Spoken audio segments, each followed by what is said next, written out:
Friends, Mediterranean సముద్రం ఇప్పుడు ప్రపంచవ్యాప్తంగా హాట్ టాపిక్గా మారిపోయింది. ఈ సమయంలో ఉద్రిక్తతలు గరిష్ట స్థాయికి చేరుకున్నాయి. భారత్, టర్కీ మధ్య జరుగుతున్న ఈ వివాదంలో నాటో మూడో పార్టీగా జోక్యం చేసుకోవడంతో గ్లోబల్ ఫోకస్ మొత్తం ఈ రీజియన్ పైనే పడింది. టర్కీ మీడియా నుంచి అమెరికన్ వైట్ హౌస్ వరకు అందరి దృష్టి ఇక్కడే నిలిచిపోయింది. గతంలో తనను సముద్రంలో అత్యంత బలవంతమైన శక్తిగా భావించి భారత్ను బెదిరించిన టర్కీ ఇప్పుడు ఈ సమస్యలో ఇరుక్కుపోయింది. నాటో ఎంట్రీతో ఈ ఏరియాలోని పొలిటికల్ మిలిటరీ సీన్ పూర్తిగా రూపాంతరం చెందింది. గత 24 గంటల్లో నాటో మెడిటరేనియన్ సముద్రంలోకి అడుగుపెట్టిన తర్వాత ఇక్కడి సిచ్యువేషన్ తారుమారైపోయింది. ముందు భారత్కు మాత్రమే కాదు, ఇప్పుడు టర్కీకి కూడా అదే పరిస్థితి వచ్చింది. భారత్పై ప్రెషర్ తెచ్చేందుకు టర్కీ చేసిన ఎఫర్ట్స్ ఇప్పుడు తనపైనే బూమరాంగ్ అయ్యాయి. నాటో గతంలో భారత్పై ఎలాంటి యాక్షన్ తీసుకోబోమని, భారత్ అలాంటి మిస్టేక్స్ చేయలేదని స్టేట్ చేసింది. కానీ ఇప్పుడు నాటో తన స్టాండ్ను మార్చేసింది. సుమారు 150కి పైగా నాటో వార్షిప్స్లు మెడిటరేనియన్ సముద్రంలో డిప్లాయ్ అయ్యాయి. గిబ్రాల్టర్ స్ట్రెయిట్, సూయజ్ కెనాల్, ఈ రెండు క్రూషియల్ ఎంట్రీ ఎగ్జిట్ పాయింట్లను నాటో కంప్లీట్గా సీజ్ చేసింది. అంతేకాకుండా తన అత్యంత పవర్ఫుల్ ఆర్మీని కూడా ఇక్కడికి మోతాదులో తీసుకొచ్చింది. నాటో ఎంట్రీ అంటే డైరెక్ట్గా అమెరికా ఇన్వాల్వ్మెంట్ అని అర్థం. ఇది భారత్కు టెన్షన్ క్రియేట్ చేసే మ్యాటర్. టర్కీ తన సెక్యూరిటీ కోసం ఈ ఇష్యూను గ్లోబల్ లెవెల్కు తీసుకెళ్లింది. నాటో ఇన్వాల్వ్మెంట్తో దాని ఇంటెన్షన్స్ క్లియర్ అయ్యాయి. వార్షిప్లు ఒకదానికొకటి ఫేస్ టు ఫేస్ స్టాండ్ చేస్తున్నాయి. టెన్షన్ పీక్ లెవెల్కు చేరుకుంది. ఒక సైడ్ టర్కీ, మరో సైడ్ భారత్, మూడో సైడ్ నాటో, ముగ్గురూ ఫ్రంట్ టు ఫ్రంట్. టర్కీ అనుకుంది నాటో తన సపోర్ట్లో ఉంటుందని. కానీ ఇప్పుడు సీన్ రివర్స్ అయింది. నాటో ఎవరి సైడ్లోనూ లేదు. భారత్తో కాదు, టర్కీతో కాదు. ఇన్స్టెడ్ నాటో తన ఓన్ అజెండాను స్టార్ట్ చేసింది. లేటెస్ట్ అప్డేట్ ప్రకారం భారత్ ఈ మ్యాటర్లో మేజర్ స్టెప్ తీసుకుంది. మెడిటరేనియన్ సముద్రంలో ఇంతవరకు అత్యంత స్ట్రిక్ట్ మిలిటరీ ఆపరేషన్ ఇంప్లిమెంట్ చేయాలని డిసైడ్ చేసింది. అయితే మనం ఈ వీడియోలో కంప్లీట్ డీటెయిల్స్ ఎక్స్ప్లోర్ చేద్దాం కాబట్టి వీడియోను ఎండ్ వరకు వాచ్ చేయండి. మరియు అదేవిధంగా ఛానల్ను సబ్స్క్రైబ్ చేయండి, బెల్ ఐకాన్ను ఆన్ చేయండి. దానితో ఇలాంటి క్రూషియల్ ఇన్ఫో ముందుగానే మీకు రీచ్ అవుతుంది. ఫ్రెండ్స్, భారత్ తన డిప్లొమాటిక్ స్కిల్స్తో పాటు మిలిటరీ పవర్ను మెడిటరేనియన్ సముద్రంలో స్ట్రాంగ్గా షోకేస్ చేస్తోంది. వరల్డ్ థాట్ నాటో కమింగ్తో భారత్ బ్యాక్ స్టెప్ తీసుకుని తన వార్షిప్లను రీకాల్ చేస్తుందని. కానీ భారత్ అలాంటి ఐడియాలో లేదు. భారత్ చేస్తున్నది గ్లోబల్ ఆడియన్స్ను సర్ప్రైజ్ చేస్తుంది. ఈ సపోర్ట్ కోసం కామెంట్ బాక్స్లో ఒక జై హింద్ టైప్ చేయండి. మీరు దేశంలో ఏ సిటీ నుంచి, ఏ రీజియన్ నుంచి ఈ వీడియో వీక్షిస్తున్నారో కామెంట్లో తప్పకుండా మెన్షన్ చేయండి. ఫ్రెండ్స్, ట్రూత్ చెప్పాలంటే టర్కీ మొత్తం సిచ్యువేషన్ను స్పాయిల్ చేసింది. నాటోతో జాయిన్ అయితే భారత్ను ఈజీగా డిఫీట్ చేస్తామని థాట్. కానీ టర్కీ స్ట్రాటజీ కంప్లీట్గా ఫెయిల్ అయింది. నాటో ఎంట్రీతో భారత్కు కూడా అన్సెటిల్ చేసింది. కానీ నాటో భారత్పై యాక్షన్ తీసుకోదని స్టేట్ చేసింది. అయితే అమెరికా ఎంట్రీతో సీన్ చేంజ్ అయింది. ఇంతవరకు నాటోలో బ్రిటన్, ఫ్రాన్స్, జర్మనీ లాంటి కంట్రీలు డెసిషన్స్ తీసుకున్నాయి. కానీ ఇప్పుడు నాటోలో కీ మెంబర్ అయిన అమెరికా ఫీల్డ్లోకి ఎంటర్ అయింది. దీంతో నాటో అప్రోచ్ చేంజ్ అయింది. సెక్యూరిటీ పేరుతో వచ్చిన నాటో ఇప్పుడు అగ్రెసివ్గా బిహేవ్ చేస్తోంది. మెడిటరేనియన్ సముద్రాన్ని ప్రొటెక్ట్ చేస్తామని స్టేట్ చేసిన నాటో ఇప్పుడు తన గోల్స్ను షిఫ్ట్ చేసింది. వార్షిప్లతో సముద్రాన్ని బ్లాక్ చేసింది. ఇది నాటో తీసుకున్న బిగ్గెస్ట్ స్టెప్.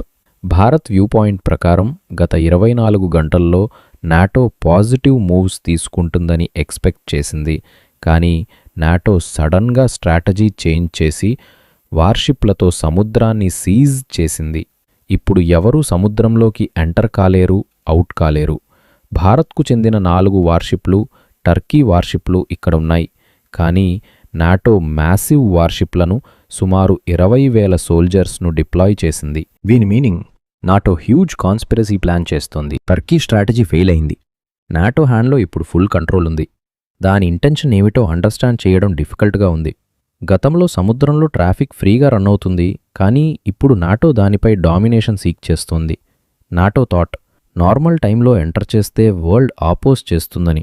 కానీ టెన్షన్ టైంలో ఎంటర్ చేస్తే కంట్రోల్ పేరుతో తన పొజిషన్ను స్ట్రెంగ్తన్ చేసుకుంటుందని. అమెరికన్ ప్రెసిడెంట్ మల్టిపుల్ కంట్రీలతో మీటింగ్ చేసి మెడిటరేనియన్ సముద్రంలో NATO permanent military base setup చేయాలని డిసైడ్ చేశారు. ఇది ఎంట్రీ, ఎగ్జిట్లను కంట్రోల్ చేయడమే కాదు, కమర్షియల్ రూట్స్ను మానిటర్ చేస్తుంది. దీంతో కాన్ఫ్లిక్ట్ మరింత ఇంటెన్స్ అయింది. ఈ రూట్ ఇంతవరకు ఫ్రీగా అవైలబుల్ ఉండేది. దాని ఫ్రీడమ్ కోసం భారత్ టర్కీతో ఈ కాన్ఫ్లిక్ట్లో ఇన్వాల్వ్ అయింది. ఇప్పుడు నాటో దానిపై డామినేషన్ డిమాండ్ చేస్తోంది. రియల్గా చెప్పాలంటే ఇదంతా అమెరికా స్ట్రాటజీ. మెడిటరేనియన్ సముద్రం వరల్డ్లో మోస్ట్ బిజీ కమర్షియల్ రూట్.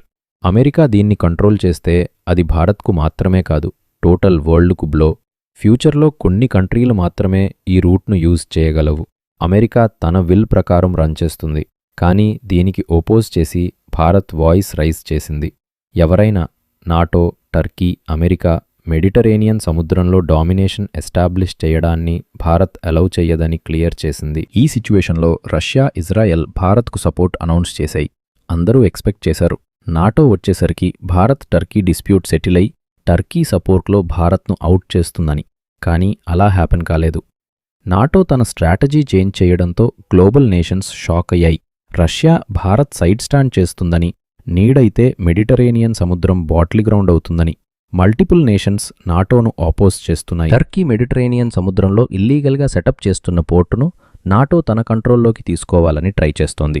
ఈ పోర్టు సముద్ర సిస్టమ్ను కంట్రోల్ చేసే కీ పొజిషన్లో ఉంది. కానీ ఈ నావల్ బేస్ ఇప్పుడు భారత్ కంట్రోల్లో ఉంది. 4 వార్షిప్స్లతో భారత్ దీన్ని డిఫెండ్ చేస్తోంది. ఎవరికి నాటోకైనా ఈ కంట్రోల్ గివ్ చేయబోమని క్లియర్ చేసింది. కరెంట్గా 3 పార్టీల మధ్య టెన్షన్ ఉంది. నాటో సముద్రాన్ని సీజ్ చేస్తోంది, కానీ భారత్ స్ట్రాంగ్గా స్టాండ్ తీసుకుంటోంది. భారత్ తన బిగ్గెస్ట్ వార్షిప్లను రెడ్ సీ ద్వారా మెడిటరేనియన్ సముద్రంలోకి సెండ్ చేస్తోంది. భారత్ అలోన్ కాదు, వరల్డ్లోని మల్టిపుల్ పవర్స్ దీనికి బ్యాకప్ ఇస్తున్నాయి. అమెరికా స్ట్రాటజీని ఫెయిల్ చేయడానికి భారత్ రెడీ అయింది. అమెరికా ఫస్ట్ టర్కీని ప్రొవోక్ చేసి భారత్ను ఛాలెంజ్ చేయించింది. టర్కీ ట్రబుల్లో పడినప్పుడు నాటోను కాల్ చేయడం, నాటో బిహైండ్ అమెరికా ఎంటర్ అవ్వడం ఇది అమెరికా ప్లాన్. కానీ భారత్ దీన్ని రివర్స్ చేస్తోంది. ఈ నావల్ బేస్ ఉండదు, సముద్రంపై డామినేషన్ ఉండదని భారత్ క్లియర్ చేసింది. భారత్ సుమారు 150 కంట్రీల సపోర్ట్ కలెక్ట్ చేసి మెడిటరేనియన్ సీకి ప్రొటెక్షన్ ఇచ్చే ఫోర్స్ను ఫామ్ చేయబోతోంది.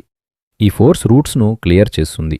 టర్కీ, అమెరికా లాంటి నేషన్స్ స్పై వార్షిప్లతో సముద్రాన్ని, ట్రేడ్ను కంట్రోల్ చేయాలని లుక్ చేస్తున్నాయి. సముద్ర పైరేట్స్ ఇష్యూ కూడా ఇక్కడ హై. భారత్ యునైటెడ్ నేషన్స్లో ఈ టాపిక్ రైజ్ చేసింది.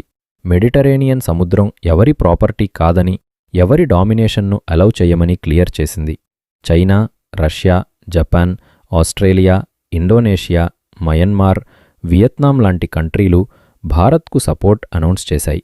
భారత్ పవర్ ఇప్పుడు దాని మిలిటరీ స్ట్రెంగ్త్తో పాటు ఈ నేషన్స్ బ్యాకప్తో మరింత స్ట్రాంగ్ అయింది. ఫ్రెండ్స్, దీని మీద మీ ఒపీనియన్ను కామెంట్ బాక్స్లో షేర్ చేయండి.